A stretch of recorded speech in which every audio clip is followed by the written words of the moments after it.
Olá, ouvintes e leitores, sejam bem-vindos a mais um diário de leitura do Ictus Podcast.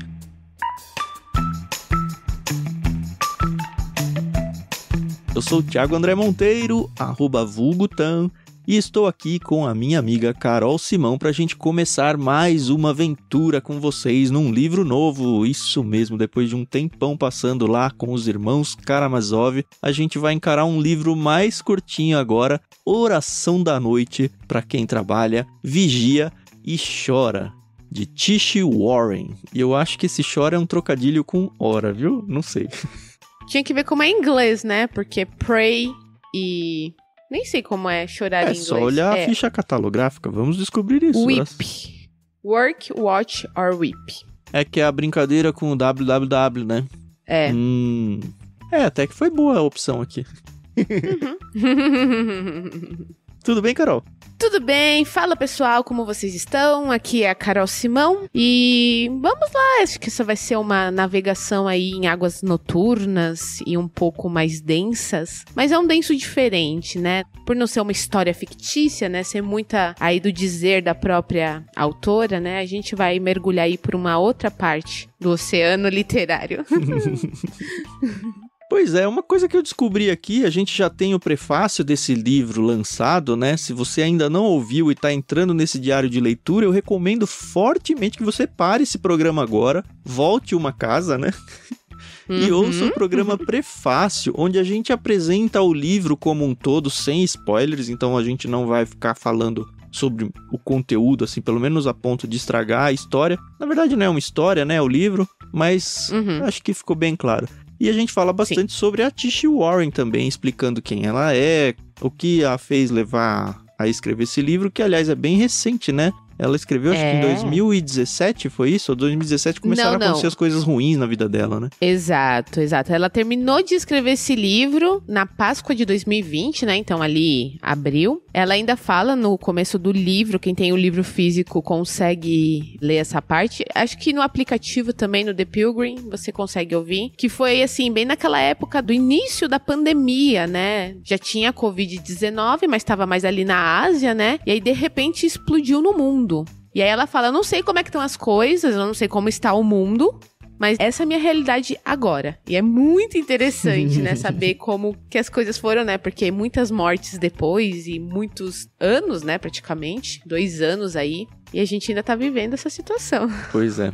Eu fui a responsável por escolher esse livro, e é interessante como a gente às vezes julga o livro pela capa. Essa que é a verdade, né? Porque por mais que eu comecei a ler esse livro quando a gente enviou lá no Plano Vida, e eu já chorei no início, porque já vem com uma parte muito fortíssima, né? Porque ela já começa lidando ali com a morte do pai. E isso é uma coisa muito forte, porque eu sou muito apegada ao meu pai. E ela também perdeu um bebê, na verdade 2 bebês. Isso também me deixa muito sensível. E aí eu falei pro Thiago, ó... acho que vai rolar umas lágrimas, né? Mas eu acho que é mais lágrimas aqui femininas, né, Thiago? Não sei, eu fui emotivo pro livro. Quando você me contou do livro, falou, porque ela perdeu o pai e perdeu um bebê, na verdade 2, eu pensei que ela tinha um filho, sei lá, 2, 3 anos e tinha perdido. Mas não é tão agressivo assim, né? Ela teve 2 gestações que não vingaram, foi isso, né? Então eu falei, não, tudo bem, mais comum.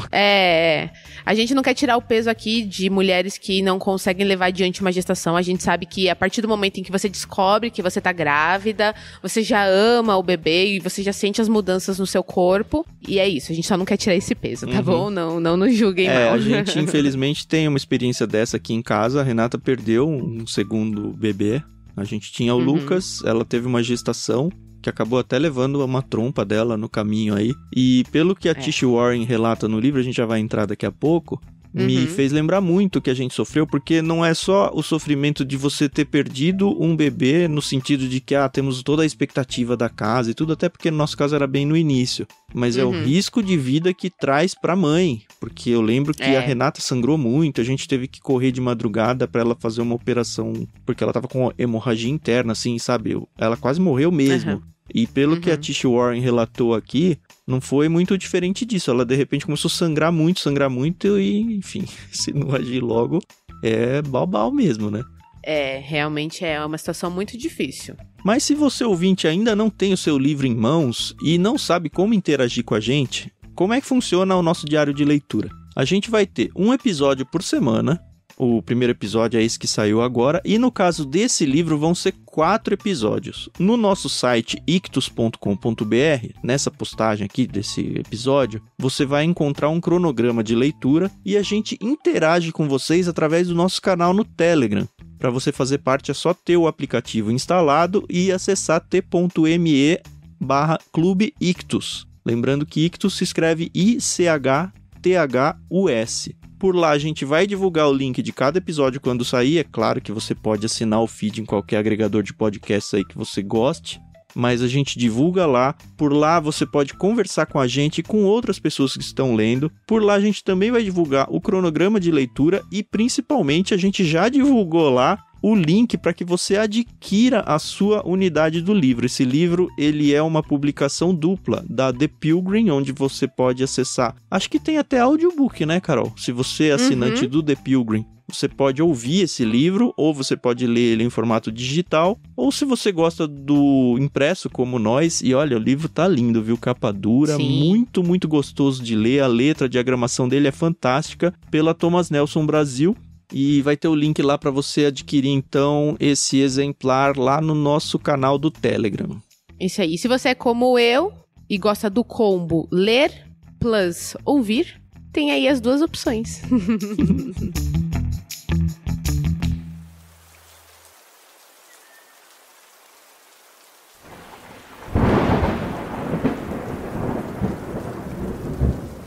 Tá bom, acho que a gente tá pronto então para entrar. Pelo que você viu aí no cronograma, hoje a gente vai lidar com o prólogo do livro e com a parte 1, que são 2 capítulos, Orando no Escuro. Isso mesmo. Eu vou começar falando aí das minhas impressões rapidinho, antes da gente começar a entrar. A autora, eu me identifiquei muito com um pouco da fala dela, eu não sei se vai ser assim até o final do livro, de certas coisas que você vai aprendendo conforme você vai crescendo. Tô falando dentro da igreja. Eu nasci num berço cristão, então minha vida foi sempre assim muito dentro da igreja, em comunidade, a gente partilhando os nossos problemas, alegrias, enfim. E teve aqui uma parte que a Tish Warren, ela falou que ela ouviu do pastor dela que Deus permite o sofrimento, né? E eu lembro, sim, da parte na minha vida, quando eu me dei conta de que Deus permite sofrimento com os filhos dele, né? Então, só quis começar esse adendo porque esse livro vai ser exatamente falando sobre o medo que você tem de sofrer, mesmo quando você é filho de Deus. Não sei se ficou muito claro pra galera. Com certeza. E é muito incrível. Eu lembro que quando eu era pequena, eu tinha muito medo de ladrão. De um ladrão entrar na minha casa, fazer meus pais de refém, roubar as nossas coisas, né? Aquele medo de criança. E eu lembro que quando chovia, eu falava, nossa, hoje eu vou poder dormir tranquilamente. Porque que bandido vai querer se molhar pra entrar na casa dos outros? Você gostava da chuva de noite? Gostava muito. Então, assim, eu me identifiquei e lembrei muito disso conforme a gente foi lendo esse livro. E como a gente já falou, na verdade, o prólogo dele é ela contando exatamente quando ela sofreu um primeiro aborto espontâneo, né? Uhum. Foi no meio da noite, o que já causa muito medo em nós, né? Quando a noite cai e a gente não consegue... Ela não estava num jantar com uma família que conhecia quase nada, assim? Sim, que na verdade, assim, ela já estava sofrendo um aborto, mas era uma coisa que estava acontecendo gradualmente. Que foi bem estranho, né? O médico falou, ó, se eu tava sofrendo um aborto, vai levar alguns dias aí, só vai sangrando aí, tá tudo bem. Né? Não sei como é que funcionam as coisas lá nos Estados Unidos, né? E ela vai num jantar com a família dela. Eles estão numa cidade nova, na verdade, né? Então você imagina, né? Tá aquela situação ainda muito incômoda, né? Não tem ainda aquela intimidade com os amigos. E você tá na casa de uma pessoa que você mal conhece, tá sofrendo um aborto, e aí de repente a coisa se complica muito, né? Como aconteceu com ela. Ela teve que correr às pressas no hospital. Nossa, abandonar usou a toalha da casa, sujou da tudo dona na casa da casa, do dono nossa. lá. E ainda deixou a filha, né? Vai fazer o quê, cara? Que situação. Abandonou a filha largada na casa de conhecidos de pouca data. Exato. E aí ela acabou sofrendo, né, o primeiro aborto espontâneo. E um mês depois engravidou e sofreu outro aborto espontâneo. E aí já conseguiu até identificar que era um menino. Falei, nossa. Pois é, então. São algumas coisas que afligem ela nesse momento de vida, né? São esses 2 abortos. Ela fez uma mudança que, pelo que eu entendi, eu não sou muito bom de mapas nos Estados Unidos, mas é uma mudança muito longe, assim, de um estado para o outro. O que para ela foi muito sofrido, ou pelo menos marcou muito. E teve a morte do pai dela, que, como você falou no começo do programa, era muito próximo. Então, tudo num curto espaço de tempo.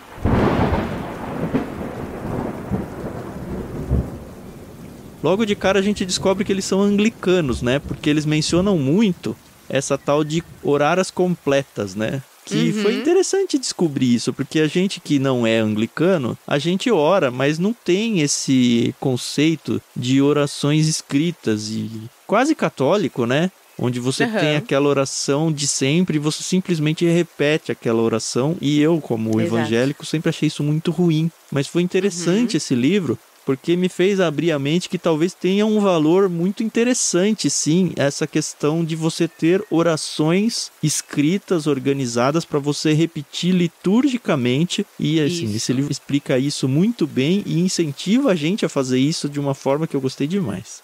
Exatamente. E a gente descobre que ela é anglicana e que ela também é pastora, né, junto com o marido dela. E aí ela vai começando a contar pra nós como ela começou a sentir dificuldades em ter uma vida de oração. E como uma pastora, né, uma pessoa que vive do ministério e precisa orar, né, como todo um bom cristão, ela tinha essa dificuldade e como as completas ajudaram ela a reativar essa chama, né? Eu sempre aprendi, eu acredito que todos os cristãos, eles veem dessa forma, que a oração é a forma como você conversa com Deus, né? Quando ela chega no hospital, ela fala pro marido, né? Eu gritei para o Jonathan, perdida em meio às enfermeiras. As completas, eu quero orar as completas. Deve ter sido muito louco, né? Foi aí que a gente entendeu que era uma oração, acho que eles têm várias orações ao longo do dia, né? Pelo que eu entendi, essa é a última do dia e é a mais longa. E o livro é o livro de oração comum. Eu não tenho ideia se isso aqui faz parte de algum livro do movimento anglicano brasileiro, mas talvez você encontre ela. Ao longo do livro ela vai apresentando alguns trechos dessas completas, né? Mas ela simplesmente chama de as completas no livro e a gente se acostuma com isso. E assim, eu não vi com maus olhos essa questão. Eu também aprendi, assim como o Tiago, que a oração, principalmente a oração individual, né? Ela deve partir ali do teu coração e é você e Deus conversando. Dentro da comunidade, né, da igreja, a gente também vê pastores, os dirigentes, as pessoas que estão ali na frente, quando elas vão orar, não costuma ser uma oração repetitiva. Mas é engraçado que quando eu aprendi a orar, meu pai usou a referência onde Jesus ensina os discípulos a orarem, né? O famoso Pai Nosso, né? E ele falou, olha, essa aqui é a oração que Jesus usou e é uma oração que praticamente todos conhecem, né? Todos que exercem aí o cristianismo conhecem. Mas não necessariamente você precisa seguir esse modelo. Aqui na igreja a gente também incentiva muitas pessoas, com muita reverência, obviamente, né? Orarem com suas próprias palavras, né? É até engraçado porque quando tem aula de batismo aqui na igreja, dependendo da idade, sou eu que dou, né? Tipo, pros mais novos, adolescentes, sou eu que dou. E sempre pergunto essa questão da oração, né? Ah, eu tenho vergonha de orar, eu não sei como orar. E uma coisa que a gente ensina aqui, novamente com muita reverência, é você conversar com o seu pai, né? Deus é seu pai. Então, eu lembro muito ali de Abraão falando com Deus, sempre muito respeitosamente. Mas é isso, a oração é um diálogo que você vai ter com Deus. E eu acho muito bonito quando você tem uma intimidade o suficiente para usar suas próprias palavras, né? Ultimamente eu tenho notado um movimento pró-liturgia muito interessante. No começo eu reconheço que eu fiquei um pouco incomodado com isso. Porque é muito fácil a gente transformar a liturgia em legalismo, né? Em simplesmente seguir com a coisa sem pensar no conteúdo dela. Mas eu acho que a gente tem chegado, pelo menos os movimentos que eu tenho visto, né? Tem chegado num lugar interessante. Na página 32 do livro, a gente vai seguir aqui mencionando sempre no impresso, tá? Enfim, a gente é desses. Ela explica o que são essas completas, né? Ela diz assim, como a maioria dos ofícios de oração, as completas incluem uma confissão, uma leitura dos salmos e de outros trechos bíblicos, orações escritas e responsivas e um momento de silêncio ou oração espontânea. Então, assim, não é só uma oração litúrgica, é um todo, né? Acho que é quase um culto pessoal aqui.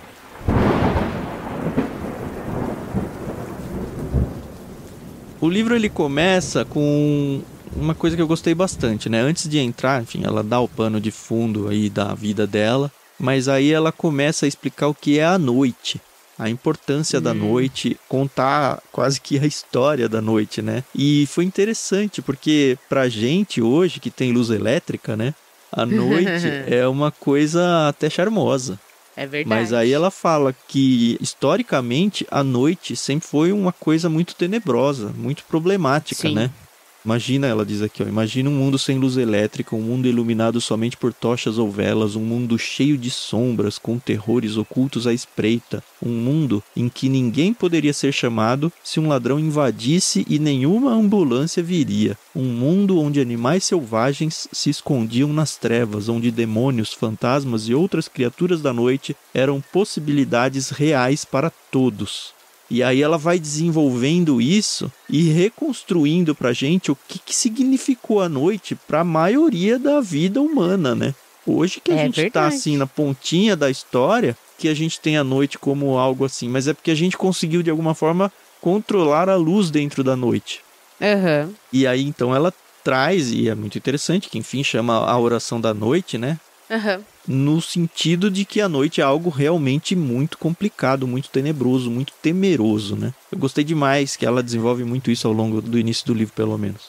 É interessante também porque ela fala sobre a questão do medo também, né? E de acabar tendo até problemas para dormir por causa disso, né? Então, ela ainda fala que ela, quando ela acordava de madrugada e não conseguia dormir, também não conseguia orar, ela se enchia de redes sociais, de artigos, de Netflix, ela ainda cita, né? E ela fala tudo isso pra depois eu cair num sono inquieto e não tá descansada. E mais uma vez, eu lembro que quando o meu pai, ele fala uma coisa que eu acho muito engraçada, né?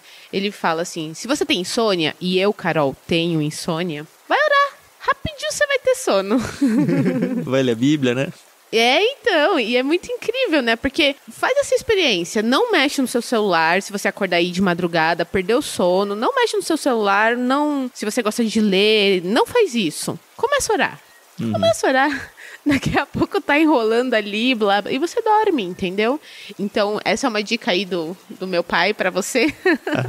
Depois disso, funciona.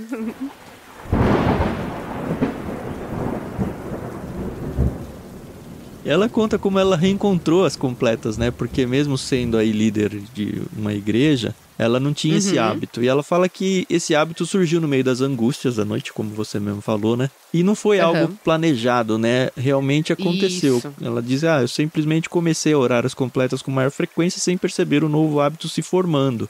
Era só algo que eu fazia, não todos os dias, mas algumas noites por semana, simplesmente porque eu gostava. Era o belo e reconfortante. Isso ajudou ela na angústia dela. E ela menciona a importância de ter jogado pela casa, no caso delas lá, acho que foi esses livros de orações aí, né? Mas eu peguei uma aplicação pra gente que é muito importante a gente ter livros e principalmente bíblias realmente jogadas para tudo quanto é canto da casa. Porque a gente não sabe quando a gente vai realmente precisar delas e quando a gente vai estar num momento de angústia. E às vezes a gente simplesmente pega uma coisa qualquer que está à mão, lê porque eu preciso fazer algo agora e por que não uma Bíblia, né? Isso foi algo muito interessante para mim. Rapidinho, só um adendo aqui. No final do livro tem as completas. Eu não vi isso não, que legal.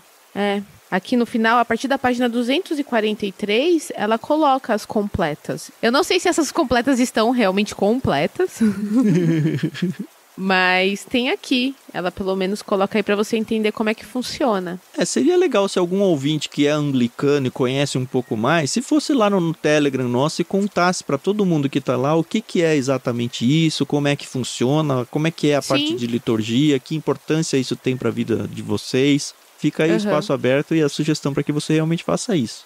Isso aí, pode até gravar um áudio lá que a gente escuta, não tem problema. Uma coisa interessante que ela fala é que algumas pessoas atribuem, né, algumas dessas orações a Agostinho, mas que não se comprova, não é nada comprovado. E mais uma vez, é aquilo que nos faz pensar que Agostinho não era um cristão protestante evangélico, né? Mas é legal, porque ele era um pensador que foi muito usado por Deus. Então, isso é interessante.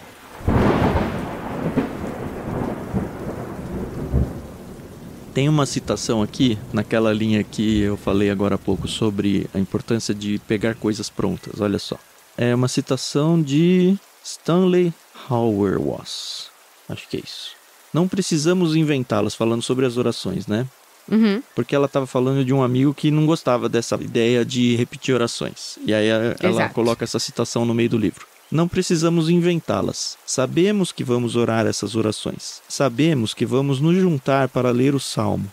Vamos ter essas leituras bíblicas. Em certo sentido, o cristianismo é uma repetição. E eu penso que o evangelicalismo não tem repetições suficientes para formar os cristãos para sobreviverem num mundo que constantemente nos tenta a sempre pensar que precisamos fazer algo novo. E aí um pouco abaixo ela falou: as orações de outras pessoas me discipularam, elas me ensinaram a crer de novo. Foi aí que ele começou a me ganhar o livro. Realmente. Porque tem momentos em que a gente não sabe o que falar. É verdade. A gente tem o texto bíblico dizendo que o Espírito Santo nos ajuda nisso, né? Que fala que quando a gente vai orar e não consegue nem expressar em palavras o nosso sentimento, o próprio Espírito Santo traduz a nossa angústia, o nosso sofrimento para Deus nessa oração. Sim. Então a gente tem essa garantia divina de que, olha, eu não preciso de uma oração de alguém. É a minha mesmo que eu não consiga formar palavras, porque eu tô tão abatido, tô tão quebrado que não consigo mais. O Espírito Santo faz essa tradução pra gente. Mas ainda assim eu gostei muito dessa ideia de você pegar orações dos outros assim e fazer. Mais um pouquinho ela fala: foram as completas que deram palavras para minha ansiedade e a minha angústia, e me permitiram reencontrar as doutrinas da igreja não como remedinhos para a dor, mas como uma luz nas trevas, como boas novas. Quando estamos afogando, precisamos de um salva-vidas. E o nosso salva-vidas, na angústia, não pode ser um mero otimismo que talvez nossas circunstâncias melhorem, porque sabemos que isso pode não ser verdade. Precisamos de práticas que não vão simplesmente anestesiar os nossos medos ou dor, mas que nos ensinarão a andar com Deus sobre as brasas de nossa fragilidade. Realmente é muito bonito. E aí na página seguinte, na página 37, ela traz o finalzinho de uma das completas, né? Que fala: vela, ó Senhor amado, com os que trabalham, vigiam ou choram nessa noite. Manda que teus anjos guardem os que dormem. Cuida dos enfermos, Cristo Senhor. Dá repouso aos cansados. Abençoa os que estão à beira da morte. Consola os que sofrem. Compadece-te dos aflitos. Defende os alegres. Tudo isso te suplicamos somente pelo teu grande amor. Amém. E aí embaixo ela vem falando que ao fazer essa oração toda noite eu via alguns rostos. Eu dizia: abençoa os que estão à beira da morte, e imaginava os últimos momentos da vida do meu pai e dos filhos que perdi. Eu orava para que Deus abençoasse os que trabalham e lembrava das enfermeiras atarefadas que me cercaram no hospital. Eu dizia: defende os alegres, e pensava nas minhas filhas dormindo com segurança em seus quartos, abraçadas com sua coruja e seu flamingo de pelúcia. Eu orava: consola os que sofrem, e imaginava minha mãe, recém-viúva e imersa em luto do outro lado do país. Eu dizia: dá repouso aos cansados, e traçava as linhas preocupadas no rosto adormecido do meu marido. E eu pensava na grande tristeza coletiva do mundo que todos carregamos de formas grandes ou pequenas, os horrores que tiram nosso fôlego e as perdas comuns e ordinárias das vidas de todos nós. Então isso é muito bonito, né? Você percebeu que esse trecho aqui, que ela destacou aqui, que você leu, os trechos das completas, é o índice do livro ou não? Sim, percebi. Porque ela justamente pega esse trechinho aí do vela, o Senhor amado, e ela destrincha isso, um trechinho de cada um, e cada trechinho dessa oração vai se tornar um capítulo desse livro, né? Então já temos aí toda a organização de por onde a gente vai passear. Sim, é verdade. Mas o que eu queria só terminar aqui, o raciocínio, é falar que, mais uma vez, ela ainda fala que ela não pegou as completas e fez disso uma reza, no sentido de ser apenas uma repetição. Mas ela aplicava isso na vida dela, né? E é exatamente o que a gente tem que fazer. Então eu acho que esse primeiro capítulo, ele foi, assim, muito inspirador e desafiador. Porque não vai ser fácil, hein, Thiago? Os próximos capítulos. Pois é. Eu entendo esse primeiro capítulo meio que como um prefácio mesmo do livro, viu? É. Eu acho que poderia ter sido um prefácio 2 aqui. Sei lá.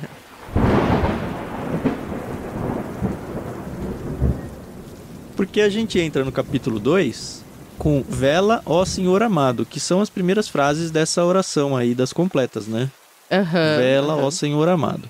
Dor e presença. E é interessante ver o argumento que ela vai trazer aqui, porque ela vai trazer a tal da teodiceia, né? Que é o quê? O problema do sofrimento. Como conciliar o sofrimento humano com a onipotência e todo o amor de Deus. Ou Deus não é poderoso, ou Deus não é amoroso. É isso daí. E ela vai tratar muito bem isso, assim. Nossa, acho que dá para achar bem. muitos livros que tratam sobre a teodiceia no mundo aí, e nenhum deles resolve a questão. E esse não vai ser outro que vai resolver a questão, mas ela dá um norte interessante. Ela começa aqui falando de um dos sermões que ela ouviu enquanto ela era jovem, né? Que ela falou que ela nunca esqueceu. Da igreja dela teve um rapaz, um menino de 3 anos que se afogou, e a igreja toda ficou de luto, né, pela morte dele. E o pastor dela, durante a pregação, falou sobre a confiança em Deus, né? E aí ele disse, né, você não pode confiar que Deus vai impedir que coisas ruins aconteçam com você. Que é o que você começou o programa, né? Porque, mais uma vez, pra mim foi um divisor de águas quando eu percebi que Deus, ele é bom, ele é amor, ele quer o nosso bem. Mas isso não quer dizer que a gente não vai sofrer. E a Bíblia está repleta de exemplos que a gente tem que começar a olhar de verdade, entendeu? O próprio Paulo, que tinha aquele espinho na carne e pediu para Deus tirar, e Deus falou, não vou tirar, Paulo. O que eu achei muito interessante que ela falou é sobre a motivação das pessoas abraçarem o ateísmo. E ela até menciona aqui uma pesquisa. É interessante, o livro ele é cheio de notas de rodapé, então ele é muito bem documentado aí. Mas mostra que a razão mais comum para a descrença entre as gerações Y e Z era a sua dificuldade de crer que um Deus bom permitiria tanto mal ou sofrimento no mundo. E aí ela fala, olha, não é que as pessoas não acreditam que Deus existe, que faz com que elas se tornem descrentes, que criam os ateus. É que elas não conseguem afirmar, olha, olhando para o mundo que a gente está hoje, não pode existir Deus. É esse o caminho argumentativo que eles seguem. Eu nunca tinha pensado nisso, viu? E aí qual que é a solução deles? Se não tem Deus, o problema do mal some. Não tem mal, Não é que não tem mal, mas ok, o mal é como um resultado do caos. E aí ela vai além um pouco, que ela fala, o pior ainda, quando a gente resolve o problema do mal desse jeito, encaramos o problema do bem. E aí tudo se torna, o bem ou o mal, né, é caos. É aleatoriedade biológica, né, ela chama. Pra mim é muito difícil entender essa linha de raciocínio, eu vou ser bem sincera, porque eu acredito em Deus. Então, pra mim não cabe não acreditar. Mas você não tem as suas angústias de falar, pô, Deus, como que você deixa as pessoas sofrer sendo Deus, sabe? Nossa, quando a gente começa a pensar aqui em crianças hospitalizadas, em filhos que perderam as mães, mães que perderam os filhos, mães, pais que perderam seus filhos, na fome do mundo, em saber que existem peças dentro de um shopping que custam até 200 mil reais, enquanto tem uma criança pedindo dinheiro no farol pra comer, claro que a gente questiona, né? Se você não questiona, então começa a rever seus conceitos, porque a gente realmente precisa questionar. Mas eu não quero nunca questionar a ponto de falar, cadê Deus no mundo? Entendeu? E é isso que eu não consigo entender quando a pessoa fala assim, não, Deus não existe. Assim como a pessoa que não acredita fala, como que você acredita? É complicado pra mim. A questão que ela coloca é assim, usando até o título do capítulo. Vela, ó Senhor amado. E ela fala, como que a gente pode confiar num Deus que ele vai cuidar de nós, que ele vai velar por nós, para usar o termo que ela usa aqui, se o sofrimento é quase garantido? Se a gente não tem nenhuma garantia de que o mal vai acontecer ou não vai acontecer com a gente. Então, como que eu posso fazer essa oração? Ó Deus, cuida de mim, vela por mim. Se ele mesmo falou, não faz parte do pacote eu cuidar de você, é essa angústia que ela está sofrendo. E é aqui que ela abre esse problema, então, da teodiceia. E é interessante a resposta que ela dá. Porque ela fala, olha, não tem resposta. O mundo busca essa resposta desde sempre. Não achou e não vai encontrar. Porque a resposta não é argumentativa. A resposta é o próprio Cristo. E aí ela traz o exemplo de Cristo muito fortemente, assim. Porque, assim, pra gente que é cristão, é uma resposta óbvia. E ainda sendo uma resposta óbvia, é uma resposta que você fala, é mesmo. Eu tinha me esquecido disso.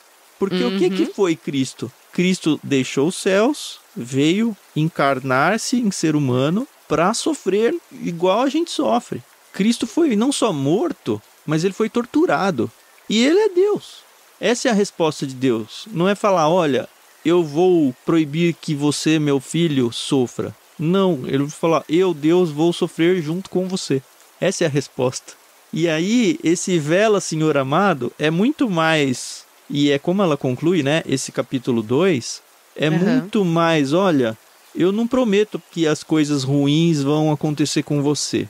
Eu prometo que você não vai ficar sozinho, que eu vou estar do seu lado. É isso que é, eu vou velar por você durante a noite. Eu vou te abraçar, eu vou cuidar de você, porque os problemas vão vir. Você vai perder um filho, você vai perder os seus pais, coisas horrorosas vão acontecer, porque elas acontecem para todo mundo. Mas você que é cristão, me tem do seu lado para chorar junto com você, e porque eu sei o que é sofrer. Muito mais do que você, inclusive. Sim.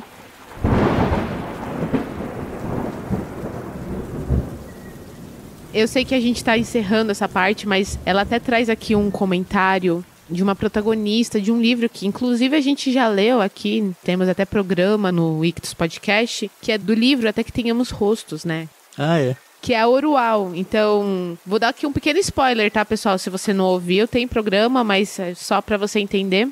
A Orual, ela é a protagonista e dentro do livro ela sofre muito porque ela nasce feia, a mãe dela falece, ela não é amada. Quando ela encontra o amor na irmã dela, a irmã dela é sacrificada por uma razão e ela se torna, assim, uma pessoa amarga, né, na vida, né? E ela exige uma resposta, né, dos deuses, né? Por que aconteceu o que aconteceu na vida dela? E aí, nas últimas páginas do livro, com sua lista de acusações ainda em mãos, Orual encontra Deus numa visão. Ela é transformada e conclui o seu livro assim: agora eu sei, ó Senhor, porque não me destes respostas. Tu és a resposta. Perante a tua face, as perguntas morrem. Que outra resposta bastaria? Palavras, só palavras, para guerrearem contra outras palavras. Então, assim, eu achei um exemplo fantástico. Muito bom, né? Muito bom.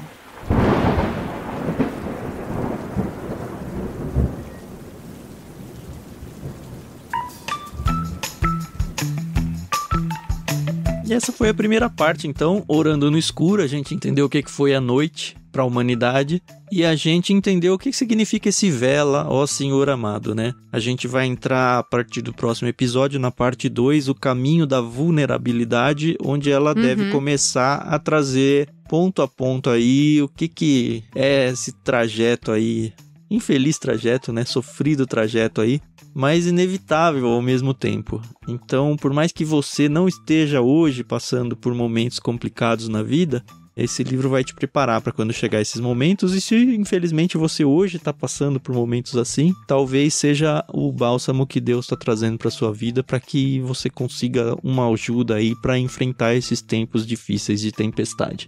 É isso, a gente fica com episódios mais curtinhos aqui no Diário de Leitura, interagindo com o livro. Lembrem-se, lá no canal do Telegram a gente tem o cronograma de leitura para você fazer a leitura antes de ouvir os episódios, tá bom? Se você ainda não tem o seu livro, ainda está muito no começo, é tranquilo, vai lá no link que a gente postou tanto aí na descrição do programa, no site ou no Telegram, adquire o seu e embarca nessa aventura com a gente. Convida outras pessoas que você sabe que vão se interessar pelo assunto que a gente vai abordar ou que estão precisando entrar nesse assunto e não sabem muito bem onde procurar. Traz eles para conversar com a gente aqui no podcast. De repente é a forma de você ajudar essa pessoa a enfrentar esse turbilhão aí.